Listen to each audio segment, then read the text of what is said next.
Hello, it is the end of the night. I'm still under a fairly good moon there. Very clear sky, a moon, and a satellite going by, most likely. I don't think we have stars anymore. I think we only have satellites. That sort of world. Oh, what was I doing? I was just listening to 538, which is a podcast all about, that's basically a kind of a polling outfit that is kind of tracking the US election and just, the various mathematical kind of looks at things. I think I find it useful in the sense of um,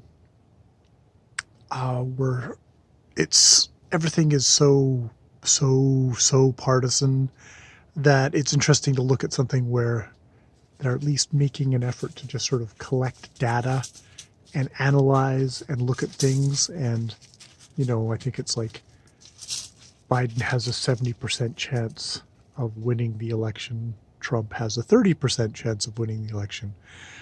Keeping in mind that in the last election, Trump did have a smaller chance of winning the election than Hillary did, and did go on to win it, even if he didn't win the popular vote. And the various things.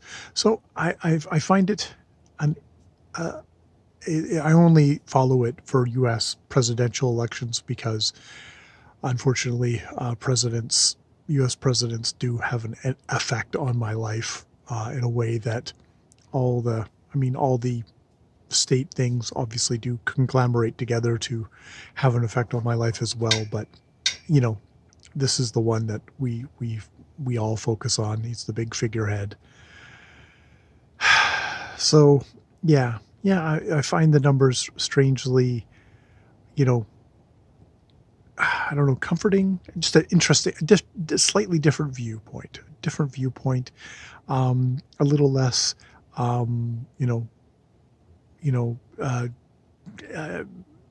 I think Trump is the Antichrist, but I get suspicious when all the people that I surround myself with and that I'm in my thing also say that Trump is the Antichrist and there's no way he can win. Well, he's won, and there is a sizable hunk of the U.S. population that's going to vote for him again, and they all have their reasons and all that stuff. So it's interesting to have a little step back.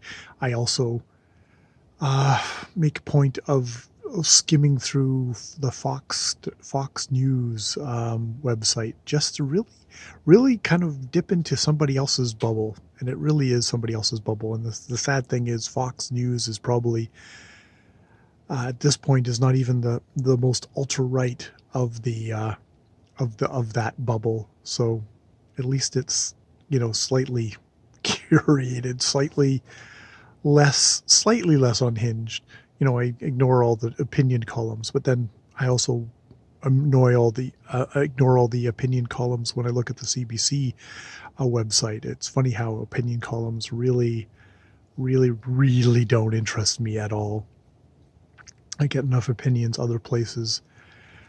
I need to know a hell of a lot about a person to be able to actually judge what their opinion means. And when I've been listening to Steve Donahue for a while, and I can sort of I can smell his hyperbole,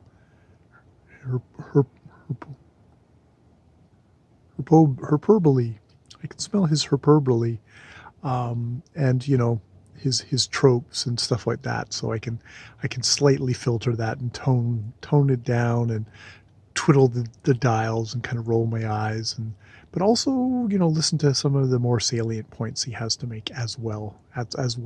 But so that's a part of my opinion thing, where I feel free to disagree with him as much as I agree with him, and wonder about his facts sometimes.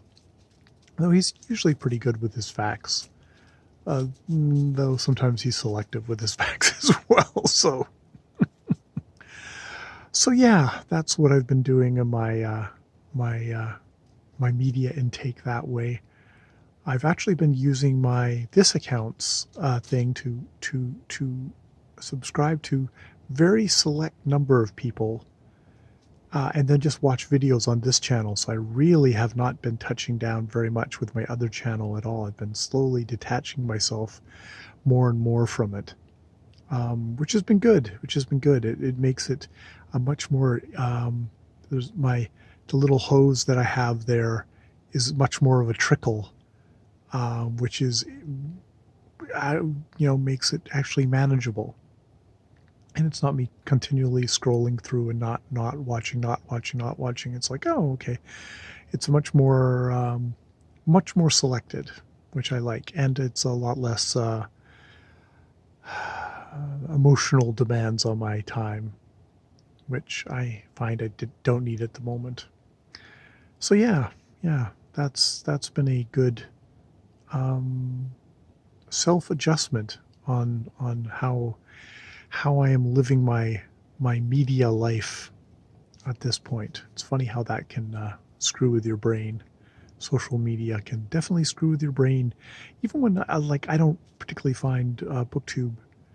I don't think it's it's not a toxic environment. I don't, people who are toxic, who are like screaming all the time, I wouldn't ever subscribe to anyways.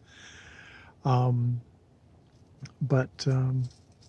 yeah, there's just something about that emotional pull that was wearying me, I guess. Delicate little flower that I am. And I hope nobody takes that personally if they ever saw this video or obviously heard this video. That's just, me doing my own social regulation of what I'm capable of, which is probably a lot less than other people. Or maybe you just don't hear that talk from people as much as I probably filtered it out already. All right. So I think, yeah, it's a weird little social media check-in, I guess, for this little segment of my durk video. I'm gonna gather up my little wandering puppies and head upstairs and have a snack and relax. Yes, and go to sleep and all that sort of stuff. That'll be good. So yes, my social media durk episode. Good night.